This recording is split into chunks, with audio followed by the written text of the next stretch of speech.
Aqui, ó. Tá vendo? Forçar, porque senão... Aqui, ó. Mas você não estava usando sem fone? Ah, entrou agora, será? Clica aqui. Alô, alô. Tá funcionando, olha lá, verdinho, ó. Tá vendo aqui, ó? Sei, voltou Ó, a funcionar. Tá funcionando. Deixa eu ver. Tem alguém me ouvindo? Alô, alô, tem alguém me ouvindo? Sim. Deixa eu ouvir. Ali? Tem alguém me ouvindo, sim. Tem. Sim, ouvindo. Beleza. O que isso aconteceu? Sei. Pessoal, espera um pouquinho aqui, tá? Desculpe aí, mas eu vou começar daqui a 11 minutos, tá? Vou me programar aqui, tá bom? Certo.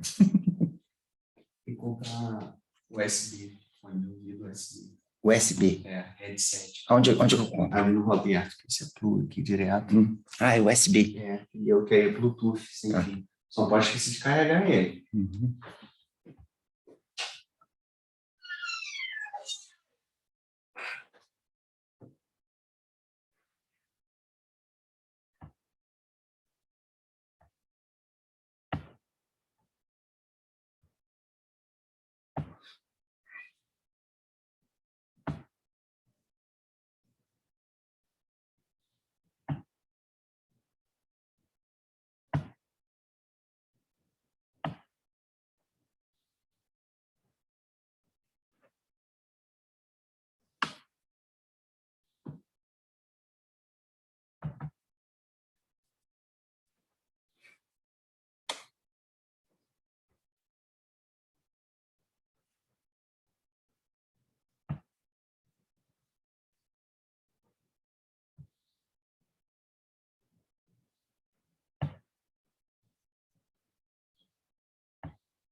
Pessoal, mais uma vez eu vou fazer a pergunta.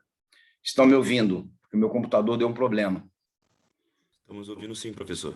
Ok, obrigado. Tá? Vamos esperar um pessoal bater a hora certinha para a gente começar.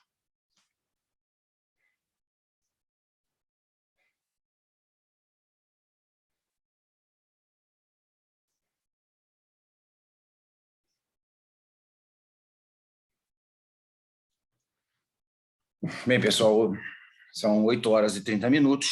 Então, a gente vai começar a nossa aula final, que é a aula de as hemorragias de terceiro trimestre da gravidez. Das hemorragias de terceiro trimestre da gravidez, nós temos a placenta prévia, o descolamento prematuro da placenta, a ruptura uterina, a ruptura da vasa prévia e a ruptura do seio marginal. Obviamente, as mais prevalentes são o descolamento prematuro da placenta e a placenta prévia. Começaremos, então, falando da placenta prévia. Então, por definição, o que vem a ser a placenta prévia? É a inserção viciosa da placenta. Ela é uma inserção viciosa da placenta. É a implantação de qualquer parte da placenta no segmento inferior do útero após a 28ª semana de gestação. Tá? Isso é a definição. Temos aqui uma certa controvérsia, porque o professor Montenegro, em seu livro, o livro do Rezende, né?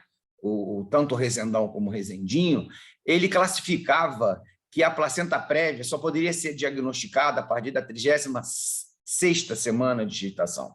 Mas isso não é verdade, é a 28ª semana de gestação que você vai fechar o diagnóstico de placenta prévia. Então, a implantação de qualquer parte da placenta no segmento inferior do útero após a 20ª semana de gestação. Tá? Então, ela pode ser dividida em placenta prévia total, é a placenta que recobre totalmente o orifício interno do colo uterino. A placenta prévia parcial é a placenta que recobre parcialmente o orifício interno do colo uterino, e a placenta prévia marginal é a que fica à margem da placenta, que alcança o orifício interno sem cobri-lo. Ele fica com uma borda próximo ao orifício interno do colo uterino. Tá? E o professor Montenegro, no seu livro, que ele escrevia junto com o professor Rezende, colocou uma tal de placenta baixa. Mas essa placenta baixa não tem valor clínico nenhum. Ela não cobre o colo uterino, mas ele coloca como sendo placenta baixa, situada no segmento inferior, mas que não alcança o colo uterino, portanto, não tem valor clínico para nós. Tá? Então, aqui mostrando uma placenta prévia total, uma placenta prévia que cobre todo o colo uterino, então todo o orifício do colo uterino está coberto, portanto, esse parto será obstruído. Tá? A placenta prévia parcial, que vai cobrir metade do colo uterino, e a placenta prévia marginal, que vai margear o colo uterino, e a placenta baixa, que não tem valor nenhum. Tá? Isso aqui é um histopatológico de uma placenta prévia total. Então, essa placenta prévia total cobria todo o colo do útero, foi realizado um parto operatório cesariano, e essa placenta encarcerou. Esse é um dos grandes problemas que a gente tem da placenta prévia. A placenta encarcerou totalmente. E, com isso, teve que ser retirado o útero, porque a paciente apresenta hemorragia. E essa hemorragia, muitas das vezes, são de grande monta e levam a choque hipovolêmico do tipo hemorrágico. Tá?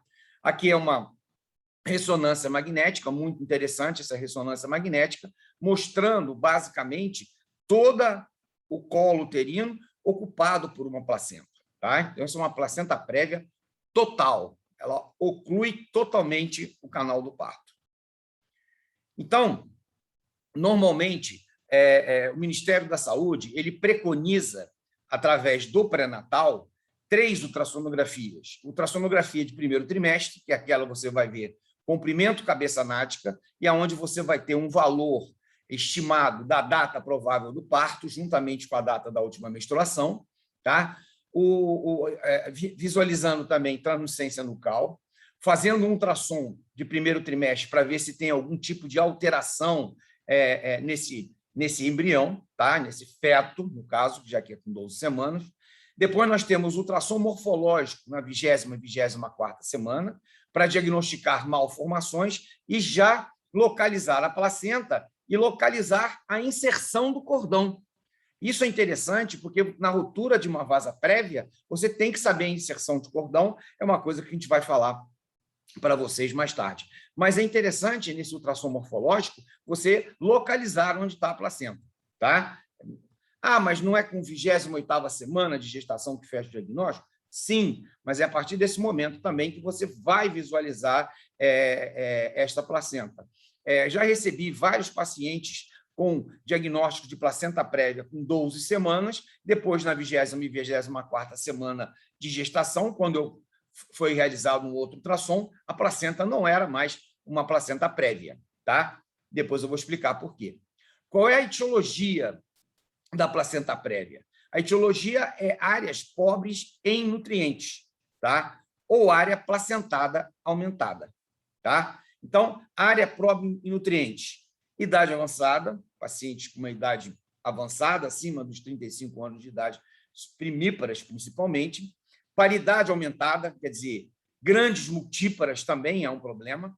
Histórias de abortamento com curetagem uterina. Eu falei na aula com vocês a respeito de curetagem uterina, dizendo que quando é que a gente para de curetar? A gente para de curetar quando a cureta avisa, quando a cureta canta. Se, por aventura, você for raspando, você tira o endométrio desse paciente e aí não cresce mais endométrio. E aí a placenta vai procurar um local para poder nutrir esse concepto, nutrir esse ovo.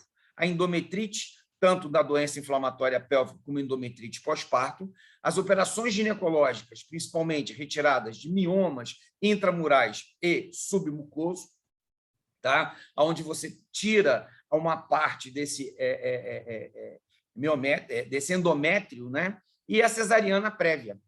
Tá? Cesariana prévia é um problema hoje. Então, é um problema de saúde pública você ter pacientes com várias cesarianas, isso pode acarretar placenta prévia, como também pode levar às múltiplas aderências em abdômen, levando a riscos em procedimentos cirúrgicos. Tá? Também pode levar a uma patologia chamada adenomiose, que é endometriose no miométrio. E na área placentária aumentada. Por que a área placentária ela fica aumentada? Na gravidez gemelar, que ela vai ter que nutrir 2 fetos. Então, ela tem que aumentar a sua placenta.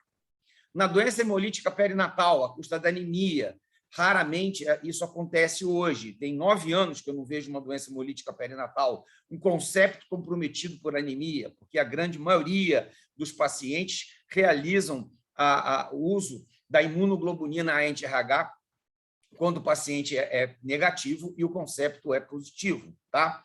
No tabagismo, quer dizer, vasoconstrição, você tem uma vasoconstrição de 50 minutos. Com isso, você faz com que esse útero não seja bem nutrido pela artéria uterina. E, com isso, você vai levar à necessidade dessa placenta aumentar de tamanho para tentar nutrir o concepto. Tá? Então, os tipos de placenta prévia, qual eu falei, a placenta prévia marginal, que vai margear o colo, a placenta prévia parcial e a placenta prévia total. Tá? Todas elas vão causar sangramento. E como é que se explica o sangramento? Muitas teorias para se explicar o sangramento. Como é uma paciente a partir da 28ª semana de gestação, que a gente fecha o diagnóstico, o que a gente vai observar nesses pacientes? Tá? Conforme a fisiologia da contração uterina, as contrações fisiológicas de Braxton-Hicks, elas começam a ser ter maior número a partir da 32ª semana de gestação. E, pura e simplesmente, quando você chega a uma gravidez a termo, o que vai ocorrer? O colo uterino ele vai se preparar para o parto. Portanto, esse colo uterino ele irá apagar. E o apagamento do colo uterino vai levar ao quê? Vai levar um certo despregueamento dessa placenta. Tá? E aí ele vai e sangra. Então, o sangramento ele é indolor e é um sangramento repetitivo. Tá? Então, no diagnóstico, como é que você vai realizar o diagnóstico? Através do sangramento. Como é que ele é? É um sangramento vivo, de início súbito, cessa subitamente e ele é repetitivo. Tá? Ele é muito parecido com uma patologia de primeiro trimestre. Qual seria essa patologia de primeiro trimestre? A doença trofoblástica gestacional. Então, olha só, quando não existia ultrassonografia, você não fazia diagnóstico de doença trofoblástica gestacional, através da ultrassom, o que acontecia? O útero crescia, e crescia muito, e, de repente, ele ia e sangrava, e parava o sangramento, depois sangrava de novo. Então, era um diagnóstico diferencial da época, mas, com o advento da ultrassonografia, isso caiu por água abaixo. Tá? O sangramento ele é indolor, não há alteração de contratilidade uterina, ou seja, não há uma hipertonia uterina, tá? Não há uma taquissistolia, pura e simplesmente o útero mantém o seu tônus normal. E, em relação ao feto, o que vai acontecer? Ele está ausente o sofrimento fetal, não tem sofrimento fetal. Tá? Ele só será um sofrimento fetal tardio. Tardio por quê? Porque é uma consequência da hemorragia. Se você deixar o paciente sangrando, o que vai ocorrer? Ela vai levar um choque hipovolêmico. Choque hipovolêmico do tipo hemorrágico leva a vasoconstrição, vai levar a vasoconstrição da artéria uterina, e com isso você não vai irrigar a placenta adequadamente, portanto, esse feto não receberá um aporte de oxigênio importante, e aí sim ele tardiamente vai entrar em sofrimento. Mas, normalmente, o sangramento é tão grande que você não você interrompe a gestação e o feto normalmente não entra em sofrimento. E como é que faz o diagnóstico da placenta prévia? O diagnóstico é através do exame complementar, que é a ultrassonografia. Tá? Mas aí nós temos um problema, que é chamada migração placentária. É aquilo que eu falei, eu recebi um paciente com 12 semanas e depois, quando eu fiz a ultrassom para fechar o diagnóstico, pura e simplesmente, o que aconteceu? Aconteceu de que a placenta migrou. Tá? Ela era uma placenta prévia no começo, e depois, a partir da 28ª semana, o útero foi esticando, e a placenta subiu. Então, isso chama-se migração placentária. Por isso que o diagnóstico é feito a partir da 28ª semana de gestação, tá? Por causa dessa migração placentária. Então, não se fecha diagnóstico de placenta prévia antes da 28ª semana de gestação. Tá?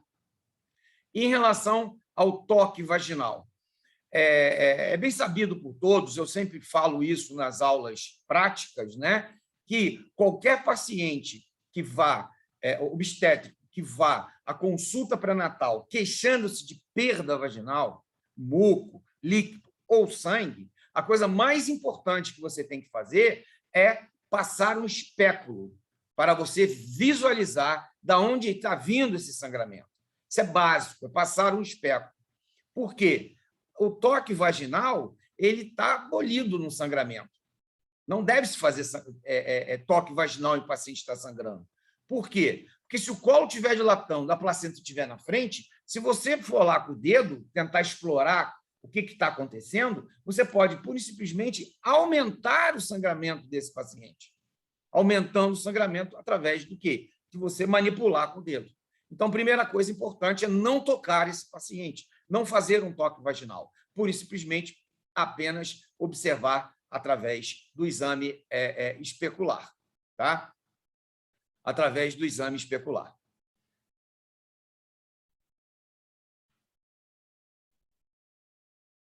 E a conduta na placenta prévia, tá? A hemorragia, ela vai comandar a intervenção. Então, o que vai comandar a intervenção? É a hemorragia. Ah, não é idade gestacional? Óbvio, se a paciente está com a placenta prévia, com uma idade gestacional a termo, a situação era resolver a gestação. Tá? Agora, quais seriam as variáveis para você intervir? Primeiro, a quantidade de sangramento. Se sangrar muito, você tem que resolver o problema. Agora, se a idade gestacional for um feto prematuro, com um sangramento pequeno, o tratamento é conservador. Tá? O paciente é internada, o paciente faz repouso, e se ela tiver uma idade gestacional de um feto prematuro, você vai utilizar corticoide com o objetivo de maturar esse pulmão desse concepto. Por que isso? Porque, pura e simplesmente, o que vai acontecer? Tá? Vai acontecer que o sangramento ele é repetitivo. E o sangramento repetitivo, a cada episódio hemorrágico, vai ser maior. Se ela sangrou hoje 20 ml de sangue, o próximo sangramento poderá ser 100 ml. e assim sucessivamente. Então, essa paciente deve ser internada, deve ser avaliada, tá?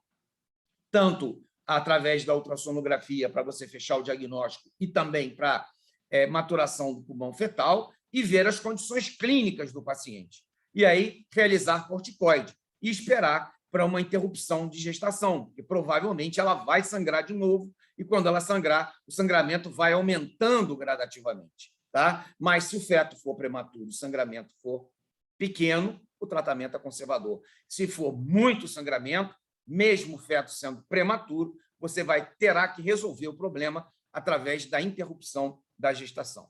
Tá?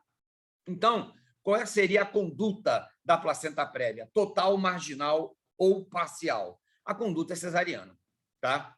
Chegou a termo, cesariana. Tá? Pode ser parto normal? Pode, mas o parto normal ele é exceção. É exceção da regra do parto normal. Tá? Então, ele é uma exceção da regra. Então, o que você observa aqui?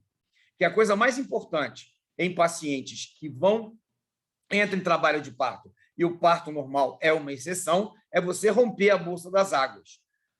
Óbvio, placenta prévia total não há essa condição, mas uma placenta prévia parcial e uma placenta prévia marginal, você pode romper a bolsa das águas.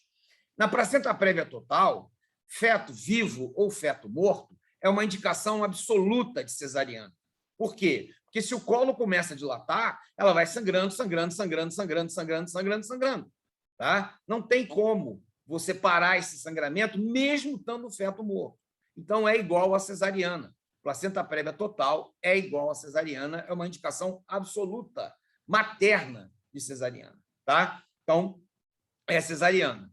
Na placenta prévia parcial, é cesariana também, mas na multípara, pode ser por via vaginal, se o sangramento for pequeno, parto próximo do fim e não houver nenhum obstáculo mecânico. A partir do momento que o colo uterino começa a dilatar, o que é parto próximo do fim? É 9 centímetros, 8 centímetros, 10 centímetros de dilatação. Tá? Ela pode chegar com 10 centímetros de dilatação, e aí o que você faz? Rompe a bolsa das águas, a cabeça fetal vai comprimir essa placenta, vai diminuir o sangramento, e há uma possibilidade de um parto normal. Há uma possibilidade. Lembrando sempre que um parto de uma multípara ele dura aproximadamente 8 horas. E um parto de uma primípara, 12 horas. Tá? Fora o chamado período de latência do trabalho de parto. Então, esse é um problema. E na placenta prévia marginal, primíparas ou multíparas, pode ser por via vaginal, quando o sangramento é pequeno, a mãe é estável e, mais uma vez, o parto é próximo do fim, tá? Sempre rompendo a bolsa das águas. Para quê? Para a cabeça comprimir aquele local onde está a placenta e evitar o sangramento, o despregueamento.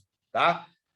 Tem essa possibilidade? Tem, mas uma primípara em trabalho de parto são 12 horas. Então, ela vai ficar sangrando 12 horas? Olha o problema que você vai ter aí. Tá? Então, na grande maioria das vezes, a operação cesariana ela se faz presente. Tá? Então, placenta prévia total, marginal, parcial, chegando a termo, tá? Marca interrupção de gestação, prepara sangue, porque vai sangrar muito, tá? É um sangramento muito grande, e a grande maioria das vezes pode haver encarceramento de placenta. Tá? A placenta invade, e aí dificulta a retirada. Tá? E dificultando a retirada, isso aí pode levar a uma cirurgia maior, que é uma esterectomia. Tá? É uma grande preocupação. Chama-se acretismo placentário. Quais seriam as complicações da placenta prévia? São parto prematuro, que você vai estimular, você que vai levar à prematuridade, porque você vai tirar o feto, porque o paciente está sangrando muito. Pode haver ruptura prematura das membranas ovulares? Pode. A apresentação pode estar anômala? Pode estar uma apresentação de ombro, córnica, pode estar em uma apresentação pélvica, ou pode estar com uma deflexão da cabeça. As chamadas discinesias, o que são discinesias? São alterações estócias de contratilidade uterina. A contratilidade uterina, que nós aprendemos, ela vem de cima para baixo. Tá? É o tríplice gradiente descendente. A partir do momento em que lá embaixo tem uma placenta onde tem grandes quantidades de progesterona, essa contratilidade vai, bate e volta. Tá? E aí você inverte o tríplice gradiente descendente. Tá? E aí isso pode ocorrer. Pode haver um sofrimento fetal agudo? Pode, devido ao sangramento futuoso. Infecção puerperal? Sim, porque você tira a placenta, pode ficar restos placentários. Tá? E esses restos placentários vai o quê? Ele vai, pura e simplesmente, infectar, tá? Porque o útero vai ter contato com o meio externo. Né? Atonia uterina, alteração de contratilidade uterina? Sim, porque a placenta vai estar num local desfavorável, e neste local desfavorável ela pode levar à alteração da contratilidade uterina. E o chamado acretismo placentário. Esse acretismo placentário ele é o grande problema da placenta prévia. Pode existir acretismo placentário fora da placenta prévia? Pode, tá? Mas na placenta prévia ele é mais prevalente. Então, o que acontece? A invasão dessa placenta. O trofoblasto ele tem poder invasivo, ele invade. Tá? Então, ele vai invadir. Aí vai levar o quê? O útero não vai contrair, a paciente vai sangrar muito, você não consegue tirar a placenta, você vai tirando a placenta em pedaço, e isso aí leva a um sangramento de monta, e você vai ter que tomar uma decisão, muitas das vezes, decisões, às vezes, radicais. Tá? E quando a gente fala hemorragia pós-parto, a gente tem basicamente 1 hora para decidir o que você vai fazer por último. Tá? O que você vai fazer por último? Você tem 1 hora. Começou a sangrar, você tem 1 hora para decidir. E esse, por último, pode ser que o útero esteja na tua mão já. Tá? Uma esterectomia. Então, hoje, a hemorragia pós-parto é uma situação que está sendo muito debatida e, principalmente, tem cursos sobre isso em maternidade, porque a hemorragia pós-parto está se aproximando da pré-eclâmpsia, da hipertensão arterial com risco de mortalidade materna. Né? Então, o que vem a ser essa invasão placentária, esse acretismo placentário? É, pura e simplesmente, a ausência da descida basal. Então, o que vai acontecer? Nós temos a classificação da placenta acreta, increta e hipercreta. A placenta acreta, tá? Ou a creta vera, ela adere ao miométrio. Tá? Então, ela adere aqui ao miométrio, dificultando a sua retirada. A placenta increta, ela invade o miométrio. E a placenta percreta, ela perfura e vai até o peritônio. Tá? Aqui você não tem o que fazer. Não tem jeito. Você, pura e simplesmente, vai fazer o quê aqui? Vai resolver o problema. Então, a creta increta e a placenta percreta. Tá? Aqui é uma placenta increta. Olha lá, ela está quase perfurando o útero. Tá? Aqui é uma placenta percreta. Olha só, ela pura e simplesmente perfurou o útero do paciente. Tá? Ela perfura o útero do paciente. Além de ser uma placenta prévia total, ela perfura o útero do paciente. Então, é um problema muito sério. Tá?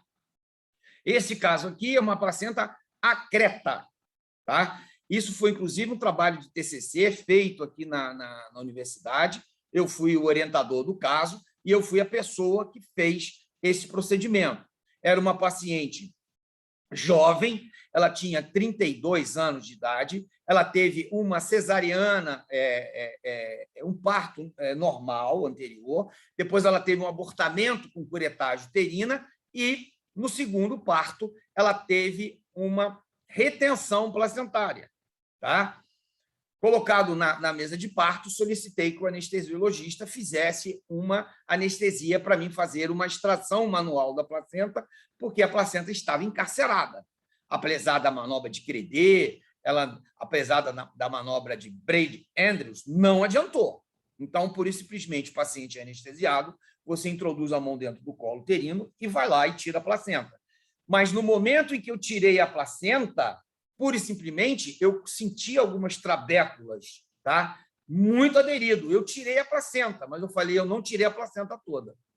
Aí, imediatamente, ela estava na sala de parto, né? Eu pedi o centro cirúrgico, pedi sangue, falei, vou colocar na sala e vou esterectomizar. As pessoas falaram, que isso? Ela nem está sangrando muito. Falei, não está sangrando muito agora, mas ela vai sangrar. e aí eu esterectomizei o paciente. E, a partir do momento que nós temos telefone celular com câmera, eu acho que todo o procedimento deveria depois ser fotografado. E aí eu cortei o útero e fotografei. Mandei para histopatológico e foi feito o diagnóstico de placenta creta. E toda essa região aqui, ó, é a região onde a placenta estava aderida. Tá? Então, é uma placenta creta. Né? Então, isso foi um trabalho de TCC, e esse trabalho, inclusive, foi publicado na revista aqui da universidade. Tá? Então, quando você tem uma placenta normal, o complexo hiperecóico reto-placentário, você vai ver uma decídua basal. A partir do momento em que você vai ter um acretismo placentário, você vai ter lacunas vasculares. Tá? Lacunas vasculares. Não podemos confundir isso com doença trofoblástica gestacional. Tá? Mola parcial. A mola parcial, ela não chega na 28ª semana de gestação. Tá? Ela normalmente não chega. Se for mola parcial, vai expulsar o concepto. Então, você vê aqui essas lacunas, tá? E essas lacunas aqui são lacunas vasculares que, pura e simplesmente, está correlacionado com uma placenta prévia total, mais possibilidade de um acretismo placentário. Tá? Então, é a predição de morbidade da aderência da placenta, tá? Usando esse score que a gente tem, e você vai observar isso. Né? Então, essa é a contagem, né? Número de cesarianas, a dimensão das lacunas, a obliteração interface hipercóica, placenta e útero, a localização da placenta. Então, se for uma placenta prévia, ela vai ter mais possibilidade de você ter uma contagem maior. Tá? A dopplerfluxometria, se você tiver fluxo nas lacunas, tem um número. Se você tiver uma hipervascularização interface, placenta, bexiga, placenta, útero, você tem outra. Tá? A ressonância magnética é muito bom. O doutor Heron Wetzmann vai para um congresso aí, ele vai apresentar ressonância magnética na placenta prévia, né? Onde os ultrassonografistas, principalmente fora do Brasil, eles não consideram isso interessante. Mas um outro colega meu, que é o Pedro Castro, que é uma pessoa que trabalhou junto comigo na microtomografia, que nós defendemos a tese de doutorado, basicamente no mesmo mês, ele fez uma navegação virtual. Isso vai impressionar muito os ultrassonografistas, que são muito resistentes à ressonância magnética. Tá? Então, aqui o sistema de contagem de probabilidade baixa, menor que 5, possibilidade de placenta creta 0,9, moderada de 6 a 7, placenta acreta em 29,4% e alta de 8 a 12, placenta creta 84,2%. Tá? Então, aqui é mostrando essas ultrassonografias, o tamanho das lacunas, tá? O número de lacunas e a interface placentária e bexiga, mostrando que, inclusive, ela pode invadir a bexiga. Tá? Pode ter uma invasão da bexiga do paciente. E aqui a vascularização. Então, olha só, área extremamente vascularizada. Então, isso aqui é um sinal que essa placenta está invadindo. Tá? Aqui é a bexiga. Está invadindo a bexiga do paciente. Então, é uma placenta baixa que invade bexiga. Olha só, a cirurgia, a dificuldade cirúrgica que você vai ter. Você vai tirar a placenta e você vai tirar o feto, né? Vai tirar não vai conseguir tirar a placenta vai estar aderida à bexiga, você, de repente, vai ter que tirar uma parte da bexiga, olha só que loucura. Tá? E, com isso, é um procedimento muito grande, é um procedimento que você vai ficar muito preocupado em realizar, principalmente que você vai precisar de um cirurgião muito bem habilitado, tá? E também risco de você lesar um ureter aí no procedimento, lesar o tritongo da bexiga, enfim, vai ter que ter um urologista, se você não tiver experiência, para realizar juntamente um procedimento que é uma operação cesariana, tá? Uma operação cesariana. Então, as pessoas acham que o obstetra é goleiro de feto, tá? É doutor cesariano. Não é, não. Tem que ser bom cirurgião, porque senão vai quebrar a cara nesses casos aí, tá? Aqui mostrando a acurácia da ultrassonografia, tá? Para o diagnóstico da placenta. Então, ela tem uma sensibilidade de 81%, uma especificidade 98,9%. Então, sensibilidade é marcador de saúde e especificidade é marcador de doença. Então, ela tem uma grande especificidade. E a sensibilidade dela, se ela for uma placenta anterior, é 89%, se ela for uma posterior, a gente tem mais um pouquinho de dificuldade para o diagnóstico. Tá? Olha que lindo a ressonância magnética. Uma placenta percreta, tá? E uma placenta percreta invadindo a bexiga. Então, a ressonância magnética é um exame importante. Infelizmente, a gente não tem acesso a isso ao Sistema Único de Saúde. E aí você vai entrar num procedimento cirúrgico desse sem ter um diagnóstico definitivo. Por isso que eu falo, o cirurgião obstétrico tem que ser muito bom, tá? Tem que ser muito bom, porque ele vai ter que acessar a bexiga do paciente, né, nesse tipo de situação. Então, a ressonância magnética mostrando essa invasão da placenta. Tá? Então, a identificação da placenta pela ressonância magnética, a sensibilidade é 94%, a especificidade é 84%. Então, o ultrassom supera a especificidade, mas a sensibilidade não. A sensibilidade é muito boa. Tá? Na placenta creta, você vai ter uma incidência aumentada, está tendo uma incidência aumentada 10 vezes nos últimos anos. Isso à custa do quê? Um trabalho de 2012, né? 1 para 500 partos. Por que está acontecendo isso? Alta incidência de operação cesariana.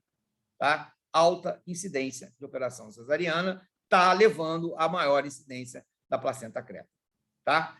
Então, aqui é uma incidência de acretismo placentário com placenta prévia, de acordo com o número de cesarianas. Então, como vocês podem observar, se você tem 3 cesarianas, você tem mais 60% de possibilidade de ter um acretismo placentário.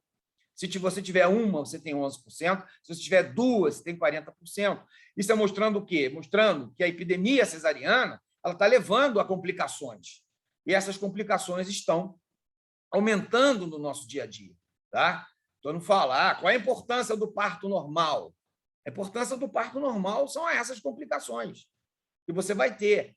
Faz uma cesariana, faz 2 cesarianas.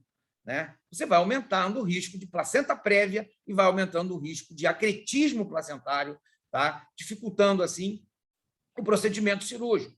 Tá? Então, isso é muito importante para a gente. Então, resumindo a nossa placenta prévia, né? Qual é o fator de risco mais comum? Falei várias vezes, paciente cesariana anterior aumenta o risco de placenta prévia. Como é que é o sangramento? Como é que ele é característico? Ele é vivo, repetitivo e indolor. E o feto? Normalmente o feto está bem. Cesariana, quase sempre. E a principal conduta, não tocar o paciente. Essa é a placenta prévia. Se alguém tem uma dúvida, vamos passar para o outro tema. Tá? Hoje eu vou direto, não vou parar, não. E o diagnóstico diferencial da placenta prévia é descolamento prematuro de placenta, ruptura de vasa prévia, ruptura de seio marginal e ruptura uterina. Tá? Tudo isso vai ser dado hoje. Então, nós temos agora o descolamento prematuro da placenta. Então, descolamento prematuro da placenta, também chamado abruptio placentae, é uma sinomínia. O que significa isso? Significa que a separação da placenta normalmente inserida no corpo uterino em gestação com idade superior a 20 semanas e antes da expulsão do concepto. Tá? Por que 20 semanas? Acima de 20 semanas é parto, abaixo de 20 semanas é aborto. Tá? Então, ela tem que separar, ela tem que ser norma inserida e separar acima de 20 semanas de gestação e antes da expulsão do concepto. Tá? Antes da expulsão do concepto. Incidência, descolamento prematuro de placenta, a incidência é alta. Ela tem uma incidência de 0,5% a 1,5% das gestações. Tá? A 1,5% das gestações. Então, o que significa? Significa que ela tem que ter 2 condições. Ela tem que ser normo-inserida e mais de 20 semanas de gestação. Tá? Normo-inserida e mais de 20 semanas de gestação. Então, isso é importante e fundamental para nós. Tá? Tem que ter norma inserida, mais 20 semanas de gestação e a incidência é alta. Tá? 1% não é alto. 1% é a cada 100, um paciente vai descolar a placenta. É alto, sim. Tá? Principalmente a pessoa que trabalha em maternidade. E o descolamento prematuro da placenta, antigamente eram 3 graus, aí passaram a ter 4 graus. O grau 0 é o grau assintomático, é um diagnóstico retrospectivo pelo exame da placenta, onde você vai olhar e vai observar um coágulo reto placentário. Ela não tem clínica, entre aspas. Ela tem clínica, mas ela tem uma clínica muito difícil. É o diagnóstico retrospectivo. Você faz o parto e fala, a placenta descolou. Eu já tive um caso, paciente de clínica privada, em que ela foi internada num hospital de linha, de ponta de linha, no Rio de Janeiro. Tá? Eu estava em Vassouras dando aula, pedi para internar, peguei meu carro, fui correndo para lá. Esse foi o meu último parto que eu fiz particular, que eu falei, nunca mais vou fazer, porque isso aí vai dar problema no futuro, porque eu estar aí no Rio, Vassoura, Rio, não dá para fazer clínica. Tá? Porque obstetrícia é urgência. Né? Aí, quando eu cheguei, falei, não, tá tudo bem, tá, não sei o quê. Quando eu fui ver, ela estava hipertensa, né? E na hora que eu fiz a cesariana, porque ela tinha 2 cesarianas anteriores, essa foi a 3ª cesariana da paciente, ela estava com a placenta descolada, e ela não tinha sintoma. Tá? Quer dizer, ela tinha contratilidade uterina, mas ninguém viu. Passou por 3 obstetras lá, ninguém viu. Eu, quando olhei, falei, pá, bota na sala aí, vamos operar. Tá? O grau 1 é o leve, é o grau crônico. Tem hemorragia vaginal, uma dor abdominal discreta ou ausente. É um crônico, é um descolamento prematuro de placenta crônico. Tá? É um pouquinho complicado esses diagnósticos aí. Né? O grau 2 é um dos mais fáceis. O grau 2 mais o grau 3 é o mais fácil. O grau 2 é moderado. Tá? Tem hemorragia vaginal, tem dor abdominal intensa, uma hipertonia uterina e um sofrimento fetal na cardiotocografia. Tá? Sofrimento fetal. Sofrimento fetal esse como? Agudo. Sofrimento fetal. O feto vai morrer. Se você não intervir, passa para o grau 3, óbito fetal. Então, grau 3A, sem coagulação intravascular disseminada, e o grau 3B, com coagulação intravascular disseminada. Olha só, se você não fizer o diagnóstico, o que pode acontecer? Tá? Esse é um dos grandes problemas do que pode acontecer se você ir deixando, e vai acontecer essa situação. Né? Então, qual é a etiologia mais importante? A etiologia mais importante é a hipertensão arterial. E a hipertensão arterial é uma das doenças, patologias mais prevalentes, tá? da obstetrícia. Né? Então, a pré-eclâmpsia, ela é uma das patologias muito prevalentes, depois vem o diabetes. Então, se você tem uma pré-eclâmpsia, se você é hipertensa, você tem um grande risco de descolar a placenta. Tá? Trauma. Todo mundo acha que trauma dá ruptura uterina, gente. Não dá ruptura uterina. Trauma não leva a ruptura uterina, leva a descolamento de placenta. Mas eu vi um paciente que teve um trauma. Óbvio, se ela foi atropelada por um ônibus, né, rompe o útero. Eu estou falando trauma, queda, agressão, batida de automóvel, tá? Cinto de segurança, tudo isso é trauma em abdômen. Tá? Então, isso é um problema. Acho até, inclusive, que todas as emergências do Brasil deveria existir um obstetra, tá? Para atender trauma em obstetrícia, porque as pessoas não sabem modificação do organismo materno. Então, isso é muito importante. Não estou puxando sardinha para o meu lado, não, porque eu não exerço mais, entre aspas, não dou mais plantão, não. Tá? Cordão curto, o parto vem, puxa a placenta, descola. Algum tipo de tumor, o mioma uterino. Tá? Gravidez gemelar, sai o primeiro, o útero diminui de tamanho, descola a placenta, o segundo sofre. Tá? Polidramnia, excesso de líquido amniótico, rompe a bolsa das águas, o útero sai aquela enxurrada de água, aquele excesso de líquido amniótico, aí vai, diminui, espreguei a placenta, descola a placenta. Tá? Cocaína, aquilo que eu falei para vocês na aula de drogas da gravidez, descola a placenta.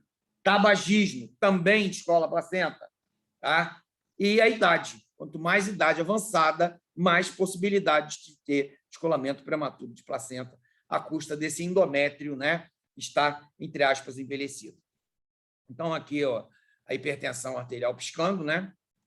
A hipertensão arterial é a etiologia mais importante do descolamento prematuro da placenta. E a sua fisiopatologia, como seria? Vai haver um descolamento, que vai levar a um sangramento, que vai formar um coágulo, que vai ter uma hipertonia uterina, que vai descolar a placenta mais ainda, levando a sangramento, levando ao coágulo, levando a hipertonia uterina. E o feto? O feto está em sofrimento fetal. Tá? Diferente da placenta prévia. Aqui tem sofrimento fetal. Tá? O feto vai estar em sofrimento. A cada descolamento, a cada sangramento, a cada formação de coágulo, você tem um aumento do sofrimento fetal. E o diagnóstico? Diagnóstico é clínico. Diagnóstico clínico. Você vai lá e fala, isso é descolamento prematuro de placenta. Tá? Diagnóstico é clínico. Você vai se basear em quê? Anamnese. Ela é hipertensa? Era um polidrâmico? Era uma gravidez gemelar? Ela sofreu um trauma? Tá?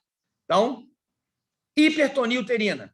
O útero está ou taxistólico, taxistolia.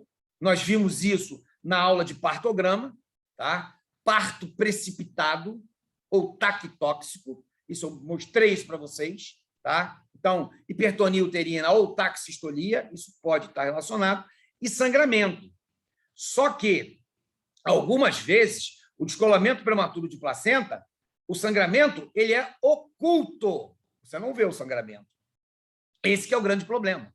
Tá? Então, você tem que saber uma boa anamnese, uma hipertonia uterina, o feto está sofrendo e você não vê o sangramento, porque o sangramento ele é oculto. Tá? Então, sangramento vaginal, em apenas 80% dos casos. Em 20%, o sangramento ele é oculto. Tá? Então, 80% sangra, sangramento é vermelho escuro. Né? É um sangue escuro, sangramento oculto ou hemoâmnion. Pode ocorrer. Tá?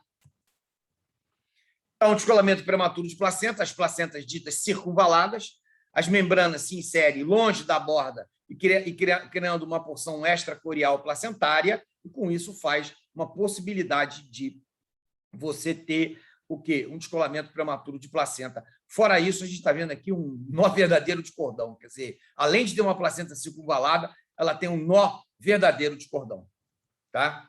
Então, aqui é a hemorragia oculta, sangramento fica aqui, né? Ela não se exterioriza. Aqui vai se exteriorizar em 80% dos casos um sangramento escuro, tá?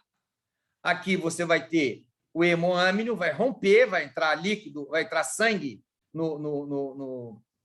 vai entrar sangue no líquido amniótico, fazendo o hemoâmnio, e aqui é um prolapso de placenta. A placenta descola todo e muitas das vezes ela sai antes do feto, tá? É um prolapso placentário. Você imagina quanto de sangue esse paciente perdeu, né? Quanto de sangue ele perdeu. E aqui é o hematoma reto-placentário, 2 hematomas reto-placentários, tá? Isso aqui é um hematoma reto-placentário, foi um caso aqui de Vassouras também, uma paciente com 35 semanas, ela chegou com sangramento, ela veio com sangramento escuro, eu estava assumindo o plantão, eram 7h02, estava assumindo o plantão, passei um espéculo na paciente, estava com sangramento escuro, ela tinha muita contração, ela não tinha hipertonia uterina, ela tinha taxistolia. Eu fiz um exame de cardiotocografia, o feto está em sofrimento. Coloquei na mesa e fiz uma cesariana e depois eu fotografei para mostrar o descolamento da placenta. Tá? Formação de hematoma reto placentário. Entre 25% a 50% dos casos através da ultrassonografia. Eu digo ainda, é só 25% dos casos, tá? Que você vai diagnosticar pelo ultrassom. Você não consegue fazer o diagnóstico, é 1/4 dos pacientes que descola a placenta que você consegue ver através da ultrassonografia. Mas aí foi um trabalho que diz que 50% dos casos, eu acredito em 25%. Tá? Então, aqui é o hematoma reto placentário com hemoâmnio, né? Então, foi um trabalho feito na maternidade escola pelo mestrando Jair Braga. Tá? Não tem nada a ver com o Braga daqui, é outro Braga. Então, como é que é o diagnóstico? O diagnóstico é dor à palpação uterina e lombar. Então, você pode ter uma hipertonia uterina verdadeira, tá? Ou o que nós chamamos de taxistolia. É muita contratilidade uterina. É uma contratilidade uterina atrás da outra. O que a gente aprendeu na aula de parto? 2 contratilidades, podendo chegar a 5. Tá? Se tiver início do trabalho de parto com 6 contrações, aí complica. Tem alguma coisa errada. É o parto taquitóxico. Tá? Então, a gente tem que ter muito cuidado em relação a isso. É o diagnóstico: dor à palpação uterina e lombar, hipertonia verdadeira e taxistolia. Tá? E no pós-parto? No pós-parto, a gente tem uma apoplexia útero-placentária. É uma desassociação das miofibrinas. Tá? Aquele sangue entra para aquele miométrio e vai desassociando todas as miofibrinas, levando a uma patologia que quem viu pela primeira vez, quem descreveu pela primeira vez foi Kuvelay, o Kuveler. Tá? Então, útero de Kuveler, uma hipotonia uterina. Esse caso aqui está no livro do professor Rezende. Eu operei esse caso na maternidade da Santa Casa, né? Eu falei com o professor Rezende, eu operei um útero de Kuvelay. Aí ele falou, tal, fotografa, não sei o quê. Aí ele colocou no livro, colocou o arquivo da 33ª enfermaria, né? Então, hoje, qualquer pessoa que me pede qualquer foto que eu tenha, eu, simplesmente, falo assim, desde que você coloque o meu nome, né?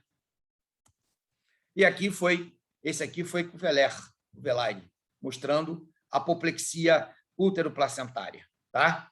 Olha só o que acontece com esse útero, né? Essa desassociação dessas miofibrinas. E o sofrimento fetal?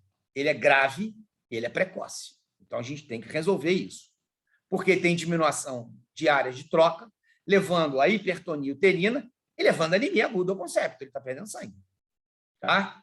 Ele perde sangue. Então, ele leva a anemia aguda. Então, é um feto que vai merecer todo o cuidado da neonatologia, né? Porque ele faz anemia aguda. Então, o nosso grande problema de descolamento prematuro de placenta, quanto mais tempo a gente leva, vai levar o quê? A discrasia sanguínea.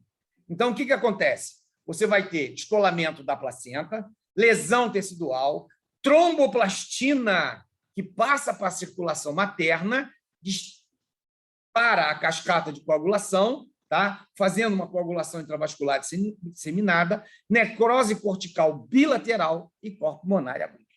Tá? Então, esse é o problema. É um problema sério.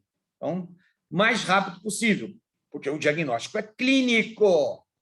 Mais rápido possível, porque o diagnóstico é clínico. Tá? O diagnóstico é clínico, então tem que ser o mais rápido possível. E consumo dos fatores de coagulação, ativação da fibrinólise, baixa de fibrinogênio e trombocitopenia e não coagula mais. Tá? Aí é um problema sério. Aqui é um diagnóstico de um hematoma reto-placentário, tá? Em 1/4 dos casos, ou seja, 25%. Né? Isso aqui me passa alguns casos em que eu passei aqui na maternidade. Né?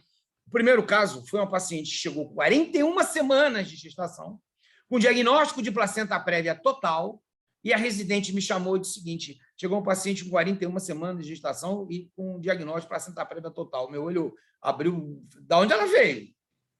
Veio de Miguel Pereira, da Saúde da Família. Foi por que não mandou antes? Não tinha convênio, então ela tinha que vir aqui só tivesse sangrando para a gente poder internar. Falei, tá bom, prepara o centro cirúrgico. Como é que é o sangramento dela? O sangramento é escuro. Eu falei, o quê? Sangramento escuro? Ué, impossível sem sangramento escuro. Placenta prévia, sangramento é vermelho vivo. Ou o livro está errado, ou a paciente está errada. Fui lá, peguei o ultrassom, placenta prévia total. Beleza. Fui lá, olhei, passei um espelho, olhei, sangramento escuro. Falei, feto, batendo, razoável, bota na sala, operei. Era uma placenta prévia descolada. Tinha 2 diagnósticos. Tá? Ela não sangrou pela placenta prévia, ela sangrou pelo descolamento prematuro da placenta. Esse foi um caso muito interessante. O outro caso também interessante é que eu estava dando aula para o 8º período, para vocês assim, na enfermaria. E aí o Caetano chegou e falou assim, eu vou subir para operar um paciente com os alunos. Eu falei, beleza, vou ficar com esses alunos aqui embaixo, vendo os casos aqui da enfermaria. E aí eu recebo um telefonema do ultrassonografista dizendo o seguinte, olha só, Eu acabei de fazer um ultrassom aqui no paciente e esse paciente está esquisito. São duas coisas que me marcam muito a minha cabeça quando me fala. Esquisito e sangramento. A paciente está esquisita. Falei, esquisito por quê? Não, ela está com 38 semanas de gestação, ela tem uma cesárea anterior, tá? E ela está tudo bem, líquido normal, tudo normal. Só que o feto está com uma alteração no Doppler da artéria umbilical. E ele está centralizando, ou seja, o sistema nervoso central está fazendo vasodilatação. Eu falei, ué, que estranho, manda ela subir para cá que eu quero ver esse paciente. Ela chegou. Quando ela chegou, eu olhei, ela estava com uma iminência de ruptura uterina. Aí o Caetano, falei, grita para o Caetano para não operar esse paciente. Vai subir um outro mais urgente. Coloca esse paciente na sala, sondei o paciente, coloquei na sala, levei. Ela estava com um anel de Bandel. Vou mostrar depois isso para vocês. Aí, quando o Caetano abriu, ela tinha o quê? Um descolamento prematuro de placenta. E ela foi vista por um excelente ultrassonografista. Ele só achou estranho que o paciente estava centralizado, sofrimento fetal, sem diagnóstico nenhum. Mas, quando ela chegou, ela começou a contrair tanto que o útero fez um anel, que a gente chama anel de Bandel. Vou mostrar isso para vocês. Tá? E aí, ela foi submetida a uma cesariana por um diagnóstico, mas o diagnóstico foi depois descolamento prematuro de placenta, mas o útero ia romper, porque ele estava fazendo uma hipertonia uterina. Só dela descer para o ultrassom e subir, ela já fez uma hipertonia uterina. Tá? Cardiotogografia, sofrimento fetal. Se não souber interpretar, não faça. Tá? É importante isso. Né? Então, o diagnóstico ele é clínico. Você vai ter que ter o quê? Vai ter que ter uma hipertonia uterina, um sangramento escuro ou não, dor súbita, sofrimento fetal e observar sempre pela anamnese os fatores de risco. Você não vai fazer uma anamnese, não sei o quê, não, é rápida. A anamnese é dirigida quando está sangrando. Tem alguma patologia? Caiu, bateu, é hipertensa, não sei o quê, média pressão? É coisa rápida, tá? Não vai ficar fazendo uma anamnese longa, não. Né? Então, e ver os fatores de risco é importante. E a conduta, qual é a conduta? Primeiro, manter a paciente com uma pressão arterial razoável, conter a hemorragia. Então, você vai ter que fazer uma reposição volêmica, tá? Tentar realizar um coagulograma e dosagem de plaquetas, para saber se ela está necessitando, se ela está coagulando demais. Então, se ela está fazendo uma coagulação intravascular disseminada. Qual é o objetivo? O objetivo são dois: salvar o feto, tá? E evitar a coagulação intravascular disseminada. Esses são os dois objetivos principais que nós temos. Tá? Então, a conduta. Feto vivo, sim, parto o mais rápido possível. Parto mais rápido. Qual? O mais rápido. Então, qual a fase do trabalho de parto? Está expulsando? Rompe a bolsa, o parto vem por baixo. Não está expulsando? Cesariana. Está com 7, mas está com 7 centímetros. Cesariana. Tá? Cesariana, para a gente evitar, salvar o feto, evitar a coagulação vascular disseminada. O feto está vivo? Não, ele está morto. Parto vaginal. Mas, e a coagulação intravascular disseminada? Então, parto até 4 horas após o descolamento prematuro de placenta. Mas a gente não sabe se esse descolamento prematuro de placenta ocorreu a que horas. Então, esse é o nosso grande legado. Óbvio, se está com o colo dilatado, o feto está morto, está quase dilatação total, rompe a bolsa das águas e o parto desce, vem em alude, em avalanche. Tá? É óbvio que você vai usar o raciocínio clínico, né, em relação a esse caso. Né? Então, é muito importante isso. Então, parto até 4 horas. Mas a gente não sabe que hora descolou, pode ser que ela tenha vindo de outro lugar. Então, esse é o nosso grande dilema. Né? Então, se passar de 4 a 8 horas, é melhor fazer uma cesariana. Como a gente não sabe, a grande maioria das vezes, a grande maioria, veja bem, não é quando está totalmente dilatado, não quase todo dilatado, não. A grande maioria das vezes a gente faz cesariana, mesmo com feto morto. Tá? E o tratamento? O tratamento é ocitocina, romper a bolsa, fazer ocitocina e o tratamento da discrasia sanguínea, se houver. Parto por via cesárea quase sempre, tá? Exceto em período expulsivo ou feto morto com 4 horas, ou se a paciente tiver uma coagulopatia. Coagulopatia não vai tentar parto por cesariana, porque o sangramento vai ser tão de monta que você vai se enrolar aí, tá? Então, coagulopatia não tenta cesariana. Então, resumindo, o fator de risco mais comum é qual? É a hipertensão arterial, o fator de risco mais comum. Qual é o sintoma mais comum? É o sangramento escuro. Como é que estará o tônus uterino? Tem uma hipertonia uterina. E o feto, como é que ele se encontra? Se encontra em sofrimento fetal agudo, tá? Qual é a complicação mais frequente? É a coagulação intravascular disseminada e as atonias uterinas, útero de Covelé. Qual é o tipo de parto? Vivo, o mais rápido possível, morto, depende. Se for menor do que 4 horas, normal, se for maior do que 4 horas, cesariana. Tá? Alguma dúvida sobre esse tema? Vamos continuar. Então, nas hemorragias da metade da gravidez, isso aqui foi um organograma que o professor Montenegro fez, né? Sangramento vaginal, dor abdominal, hipertonia. Sim, ultrassom abdominal, não conclusivo, DPP. Olha só. Hipertonia uterina, dor abdominal. Está sangrando? Isso é descolamento prematuro de placenta. Não precisa nem chegar para esse lado de cá.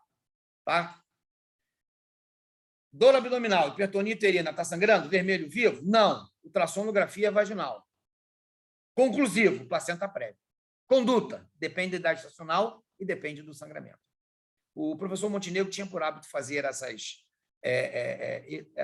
situações. E algumas funcionam, outras não funcionam. Porque o descolamento de placenta, a grande maioria é diagnóstico clínico. Tá?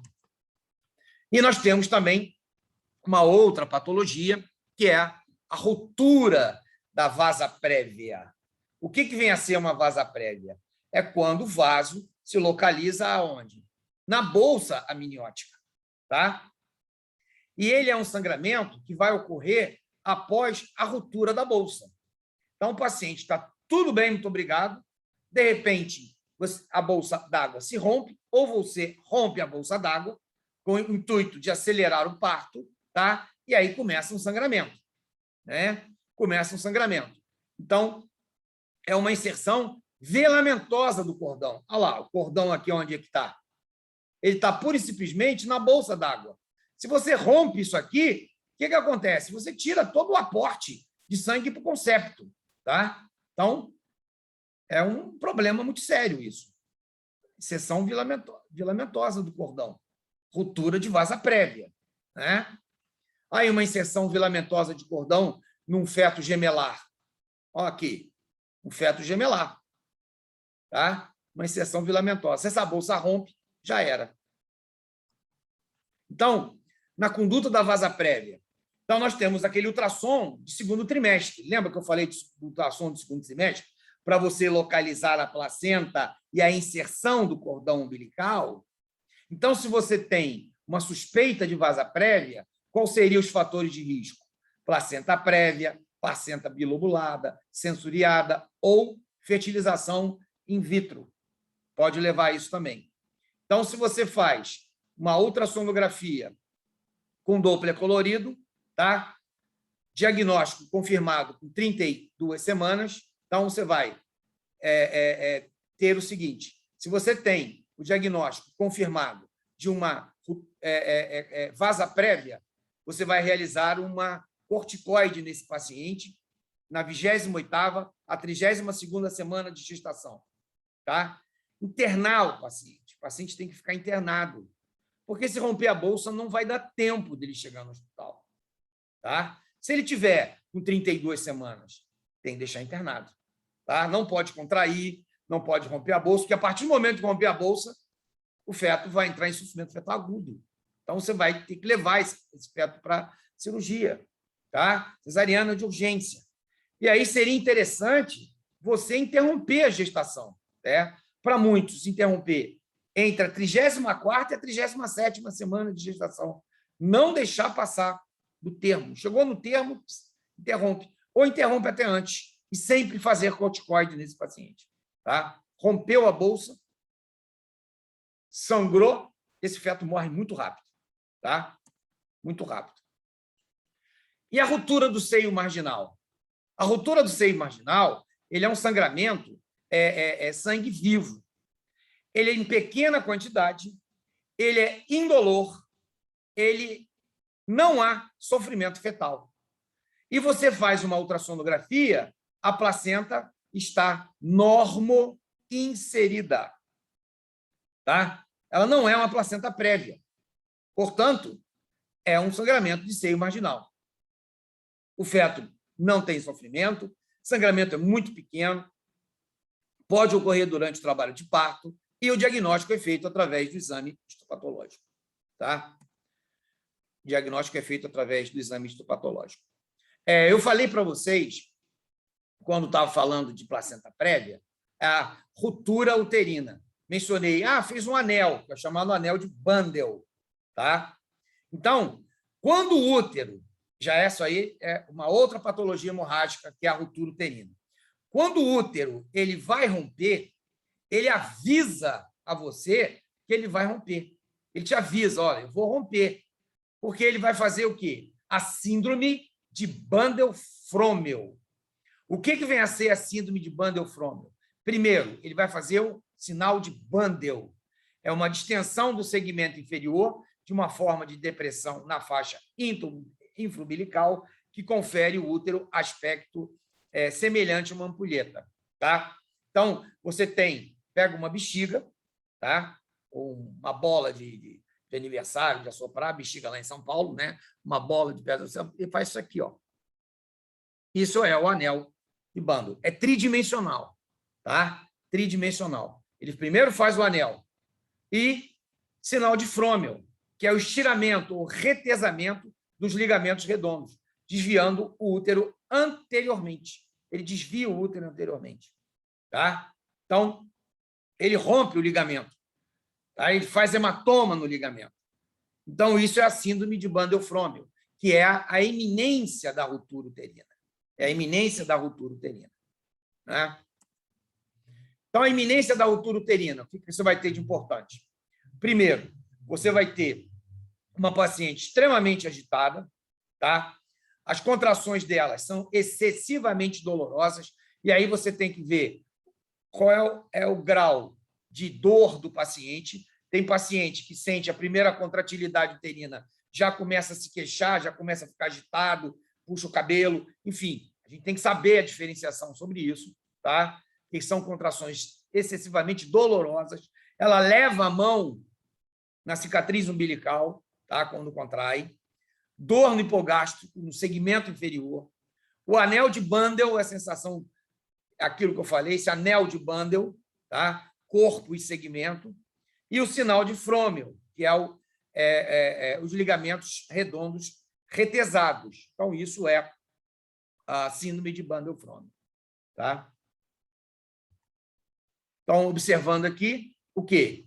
Esse anel de Bandel. Aquilo que eu falei. Quando eu olhei aquele paciente, falei, pô, isso aqui é uma ruptura uterina. E ia romper. Só que ia romper a custa do quê?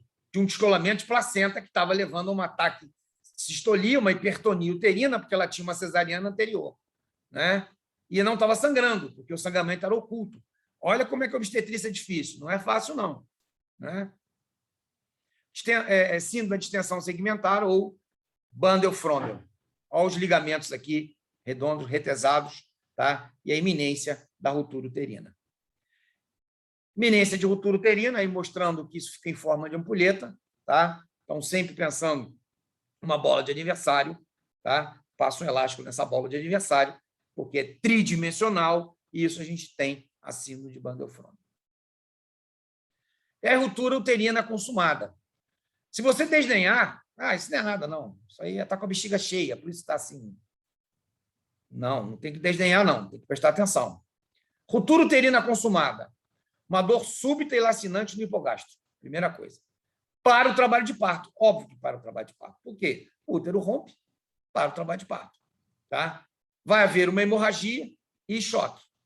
Hemorragia pode parecer por via vaginal, tá? Ou cai sangue dentro da cavidade. Choque hipovolêmico do tipo hemorrágico.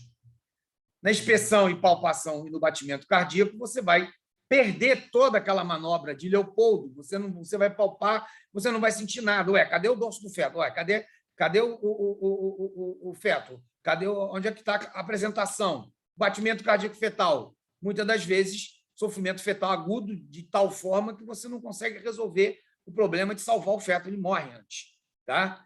E no toque vaginal, o que pode ocorrer? Você está acompanhando o trabalho de parto, de repente, você assume o plantão, o médico chega para você e fala assim, não, a paciente aí está com 7 centímetros de dilatação e no plano 0 de DELI, por exemplo. Aí você chega e toca e fala, cadê o feto? Tá? É o toque, você vai ver o útero vazio, você não acha o feto. O feto caiu dentro da cavidade abdominal. Tá? Então, esse é o diagnóstico. Dor súbita lacinante, paralisação do trabalho de parto, hemorragia e choque por volêmico tipo hemorrágico, né? Inspeção e palpação, você não vai sentir absolutamente nada, o batimento cardíaco muitas das vezes está ausente e o toque, o útero estará vazio. Tá? O útero estará vazio. Então, é um sério problema que a gente tem que fazer. Então, a ruptura uterina consumada, o que vai ocorrer? Primeiro, sinal de Clark, que é o efizema subcutâneo. Você vai palpar efizema subcutâneo, porque o canal vaginal tem contato com o meio externo, vai entrar ar, e o ar vai lá para o subcutâneo. Tá? Sinal de Reasens, o que significa? É a subida da apresentação. O feto cai na cavidade abdominal. Tá? Então, aí você toca o paciente e aí você vai ver que o feto cai na cavidade abdominal. Né? Então, é o sinal da subida do feto, sinal de Reasens. Então, isso aí é importante no acompanhamento. Então, essas passagens de plantão são fundamentais, né? E você tem que ficar sempre ao lado do paciente. Tem paciente que qualquer dorzinha se queixa, mas se você vê que o paciente está se queixando de dor, está segurando a barriga, vê lá se não tem um anel de Bandel ali para você fazer o diagnóstico. Tá? Então, isso é uma ruptura uterina consumada. Essa ruptura uterina é uma ruptura uterina longitudinal, não é uma ruptura uterina transversal. Significa o quê? Significa que, provavelmente, essa paciente, no passado, ela fez alguma coisa nesse útero. Ou ela tirou um mioma, ou, infelizmente, ela fez uma microcesariana. E a microcesariana não é segmentária, é corporal. Tá? Então, é corporal. E um grande problema que a gente tem em relação é que muitos pacientes omitem isso. Tá? E aí você vai tentar um parto normal, rompe o útero.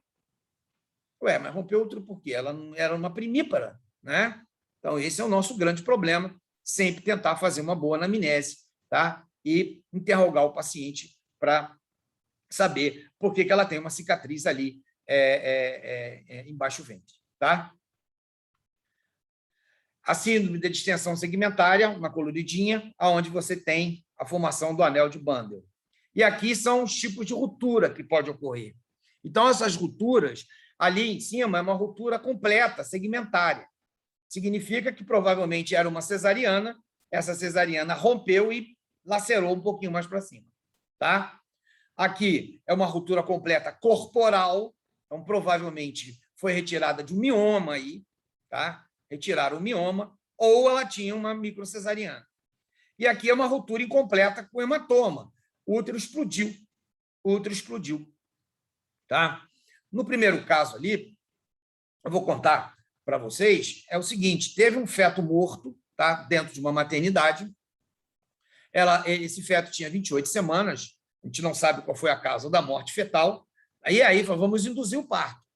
Mas, quando você vai induzir um parto de um feto morto, tem que ver se ele tem uma cicatriz, se essa paciente tem uma cicatriz. Você não pode induzir parto em paciente com cicatriz com o misoprostol. Você vai ter que induzir com utilização de uma sonda pelo método de Krause. Tá? Mas alguém foi lá e colocou misoprostol, 800 microgramas no colo do útero desse paciente. Tá? E aí, ao chegar no plantão, tá? Aí a paciente não contraía, não sentia nada. Aí nós fizemos uma ultrassonografia e a ultrassonografista falou, esse feto está fora do útero, está dentro da cavidade. Aí eu fiz uma laparotomia. Nessa laparotomia, o que aconteceu? Na cicatriz da cesariana, rompeu, o feto saiu para dentro da cavidade abdominal, caiu na cavidade abdominal, e no local da incisão, o que aconteceu? Quando o feto saiu, o útero contraiu ali e segurou a placenta. E essa paciente não teve hemorragia. Tá? Como era uma paciente, já tinha tido 3 cesarianas anteriores, tá? Alguém não percebeu que não poderia ter colocado misoprostol, né? Por isso, simplesmente, eu fiz uma abordagem. Essa abordagem não deu para preservar o útero, fiz uma esterectomia. Mas, nesse caso aqui, a gente pode tentar o quê? Uma sutura, se o paciente quiser ter um provir obstétrico futuro, se ela quiser ter filho. Você pode até rodar retalho de epíplon, colocar aqui, ou utilizar Surgicel. Não é Gelfuan, não, é Surgicel. Aqui é a mesma coisa, você pode tentar suturar, tá? E colocar um retalho de epíplon ou Surgicel. Né? Então, mais uma vez, o obstetra tem que ter experiência cirúrgica. Tá? Rodar retalho de epíplon, eu aprendi na cirurgia geral. Colocar Surgicel, eu aprendi na cirurgia geral. Tá? Vendo ruptura de fígado. Então, eu aprendi isso e utilizei isso para obstetrícia e ginecologia. Eu faço isso com muita frequência. E um caso que é interessante, eu estava num hospital particular, juntamente com o meu tio, que infelizmente faleceu muito jovem, o Zé Carlos Aragueira, nós estávamos terminando uma cesariana, e o anestesista, que era conhecido nosso, entrou na sala e falou assim, será que pode alguém entrar na outra sala lá? Uma paciente chegou em período expulsivo, o feto nasceu, ela está sangrando muito, e o médico vai abrir sozinho. Aí meu tio chegou para mim e falou, não, vai lá, ajuda ele, que eu estou fechando a pele aqui, eu fecho a pele, não tem problema nenhum. Aí eu tirei minha luva, me escovei e entrei na cirurgia. Quando entramos na cirurgia, o útero da mulher explodiu. Era a 3ª gestação. Ela chegou já nascendo. Ele só rompeu a bolsa, nasceu o feto, não botou citocina, não botou nada. Explodiu o útero da paciente. Tá? Explodiu. A contratilidade uterina explodiu. Fez uma esterectomia. Um outro caso, uma paciente com sangramento pós-parto normal, ela tinha uma cesárea anterior, fez um parto normal. O paciente começou a sangrar, começou a curetar. Transfundia sangue, curetava. Sangramento parava. Transfundia sangue, sangrava de novo, curetava. E aí ela foi transferida para um hospital particular. Tá? E aí a equipe que eu trabalho, que era meu tio também, nós assumimos esse caso. E parou o sangramento. Então vamos transfundir de novo. Não vamos mexer lá no útero, não. Vamos transfundir de novo e vamos observar esse paciente melhor. Tá? Transfundiu. O paciente começou a sangrar. Não, vamos abrir. Abrimos. Era o quê? Uma ruptura desse tipo aqui, mas já estava totalmente comprometida com infecção, né? E toda vez que transfundia o sangue e ela passava de 18 de hematócrito para 20 de hematócrito, ela sangrava. Quando ela chegava em 18, ela parava de sangrar. Nós fizemos esterectomia, transfundimos e a paciente saiu muito bem, obrigado. Olha só que coisas interessantes. Muitas coisas eu aprendi também. Né? Essa é uma ruptura completa do útero, foi o que eu observei naquele caso que eu mostrei para vocês. O útero rompeu, o feto caiu na cavidade, mas, por sorte, a placenta foi lá e prendeu na borda da ferida e ela não teve hemorragia e ela conseguiu safar, mas perdeu o útero, mas ela tinha a prole definida. Né? Ruptura da cicatriz cesariana. Então, pacientes com cesáreas anteriores deve-se evitar a indução de parto, não pode induzir o parto. Se o parto for espontâneo, tá? O parto é espontâneo, beleza. Acompanhar essa paciente muito bem acompanhada, não que as outras pacientes não mereçam, mas todas as pacientes têm que ser muito bem acompanhadas, mas essa você vai acompanhar com mais detalhes e observar. Por quê? Porque o que está acontecendo com essa proliferação de operação cesariana, as técnicas estão muito ruins, tá? Muito ruins as técnicas. E, pura e simplesmente, as pessoas vão lá, fecham o útero de qualquer maneira. Sem saber que essa paciente, no futuro, ela pode ter um filho de parto normal, que é o desejo dela, ter um filho de parto normal. Tá? Aí você não sabe qual a técnica que suturou, vai lá, sutura, acabou. Né? Não está sangrando, fecha, beijo, um abraço. Não é assim, tem que fazer uma sutura decente, tem que ter uma técnica muito boa. Outro dia eu fiz uma demonstração no hospital, aqui na maternidade, não lá no CIS, acho que antes de ir para o CIS. Eu fiz uma demonstração para os residentes como é que se faz uma cesariana com a técnica correta, tá? Espero que tenha aprendido, mas acho que já acabaram a residência médica, mas para pessoas saberem suturar um útero corretamente, tá? Né? Isso aqui não é fábrica de cesariana. Cirurgia, é uma cirurgia, gente. Tá? Tem que fazer com toda a técnica, com perfeição, para você poder não ter esse tipo de situação. Às vezes a paciente chega e fala assim, não, eu tenho uma cesárea anterior, mas entrei em trabalho de parto, eu queria tanto ter um parto normal. Direito da paciente. Tem risco de romper? Tem, desde que você fique do lado. Já abri pacientes que não tinha nem contratilidade uterina nenhuma, quando abri, estava lá a bolsa das águas saindo pela cicatriz. Olha só, rompeu o útero. Rompi a bolsa das águas, tirei o feto, estourei o útero. Quer dizer, que sutura foi essa que foi feita? Tá? Ainda tem uns malucos que dizem que não sutura útero. Né? Não precisa suturar útero, não, dá 2 pontinhos aqui, 2 pontinhos ali, acabou. A gente faz isso, gente. Tá? Esse proviro obstétrico dela está falido. Né? Então, é aquilo que eu falei, esterectomia ou esterorrafia, vai depender da sua capacidade técnica, vai depender do tipo de paciente que você vai enfrentar, você vai observar, tá? Sempre pensar, se a paciente quiser ter filhos, você vai ter que tentar manter o útero da paciente e avisar, tá? Olha só, teve uma ruptura, foi suturado, ela rodou retalho de epíplon, colocou surgicel, essa paciente não pode entrar em trabalho de parto. Então, a interrupção da gestação é 37 semanas. Tá? Com 34 faz corticoide.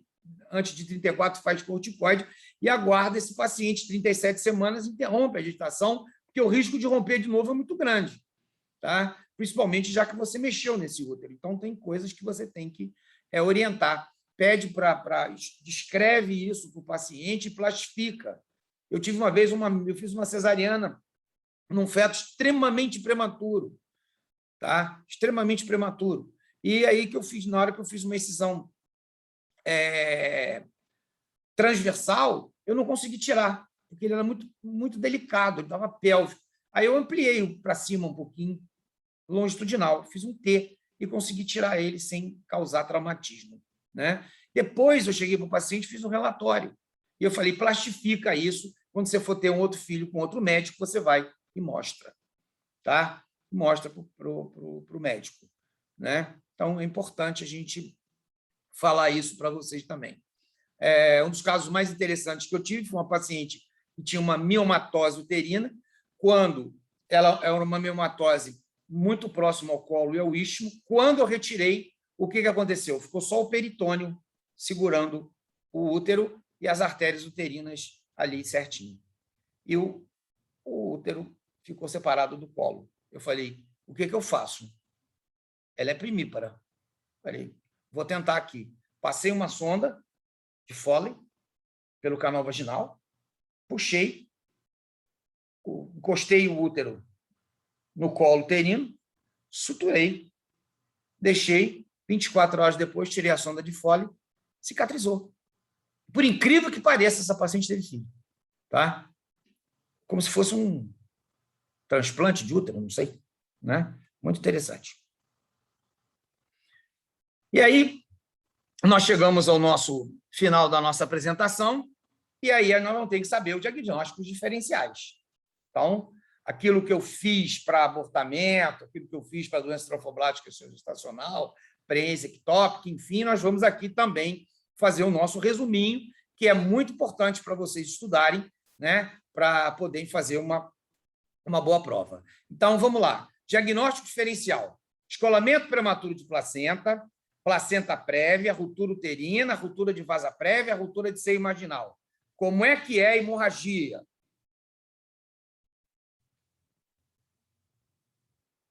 Apenas o descolamento prematuro de placenta é sangramento escuro. Todos os outros, o sangramento é vermelho vivo. Tá? Placenta prévia, ruptura uterina, ruptura de vasa prévia, ruptura de seio marginal. Né? O início do descolamento prematuro de placenta. O início é súbito. Placenta prévia, de repetição. Ruptura uterina, paciente em trabalho de parto, é súbito. Ruptura de vasa prévia, rompeu bolsa d'água, sangra. E ruptura de seio marginal é súbito também. Dor. Hipertonia uterina no descolamento prematuro de placenta. Tá? Indolor na placenta prévia. Na ruptura uterina, ela está de trabalho de parto. A dor é lacinante, depois cessa. Ruptura de vasa prévia é indolor, ruptura de seio marginal é indolor. Em relação ao feto, descolamento prematuro de placenta, sofrimento fetal, sim. Placenta prévia, não. Ruptura uterina, sim. Ruptura de vasa prévia, sim. Ruptura de seio marginal, não tem sofrimento. Discrasia sanguínea. Na discrasia sanguínea, só tem no descolamento prematuro da placenta. Tá? Então, a discrasia sanguínea só vai aparecer no descolamento prematuro da placenta. Na placenta prévia, não. Na ruptura uterina, não. Na ruptura de vasa prévia, não. E na ruptura de seio marginal, não. E o diagnóstico? Descolamento prematuro de placenta, ele é clínico. Placenta prévia é ultrassonográfico. Ruptura uterina é clínico. Ruptura de vasa prévia, pós-parto ou na ultrassonografia morfológica na inserção do cordão umbilical. Tá? E na ruptura de seio marginal, histopatológico. Você manda para a placenta, para o histopatológico, e lá no histopatológico ele vai nos dar o diagnóstico. Tá? Bem, pessoal, alguma pergunta? Alô, câmbio, alguma pergunta? Por enquanto não, professor. Não, professor, por enquanto não. Bem, pessoal, a gente encerra por aqui as atividades aí de aulas remotas, né? Então, a prova é semana que vem, é isso? É isso sim. A prova semana que vem é lá onde fez a última, tá? Lá onde fez Como a é que tá a prova? Como é que tá a prova, professor? Tá bem, a prova tá bem. Tá no papel. Dá uma dica, professor. Uma dica, isso eu acabei de falar, tá? Tem dica nenhuma. A prova tá que nem a outra prova, tá? Justa, tá bom? Fiquem tranquilos. Tá bom? Então, Obrigado, é o seguinte, hoje a gente tem ambulatório, tá? Turma B, ambulatório. Estou sentindo falta de aluno da turma B, hein? Tá? É ruim, hein? Direto lá, cara. Estou sentindo falta de eu aluno também da tô turma direto. B. Eu tenho Pô, memória comprei até fotográfica. cafezinho semana retrasada. Eu sei. Galera tá lá, rapaz. Eu sei que vocês estão indo. Estou dizendo que eu estou sentindo falta de alguns alunos. Não estou dizendo que é todo mundo, Ô, não. professor, falando Oi. nisso, B4 essa semana vai ser 2 horas ou é 4 e pouco? Não, a gente vai fazer aquele mesmo esquema. Tá? Eu tenho que ver aqui, porque eu não tenho nada decorado na minha cabeça. Tá? Eu vou dar uma olhadinha aqui e já te respondo para vocês. Tá bom? 4 horas. Hã? B1 e B2, 2 e B3 e B4. Mas a gente vai fazer depois. aquele mesmo esquema. A gente vai ter que aproveitar o máximo possível os pacientes para todo mundo ver. Tá? Então, a gente vai pegar a primeira turma, a gente vai ver a quantidade de pacientes que vai ter e vai colocar, vai dividir esses pacientes irmamente para as duas turmas, tá? Para todo mundo ver. Quando faltar, se tiver 20, a gente atende 10, quando chegar na 11ª, falar assim, vem a outra turma, tá bom? Para todo Combinado, mundo ver então. paciente, tá? Então, aguardo vocês lá no ambulatório, tá ok?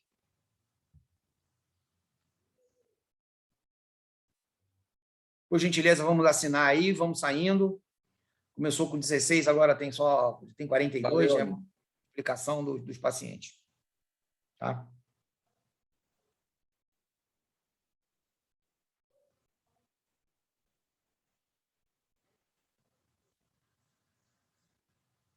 Obrigado, professor. Até mais tarde. Mais tarde.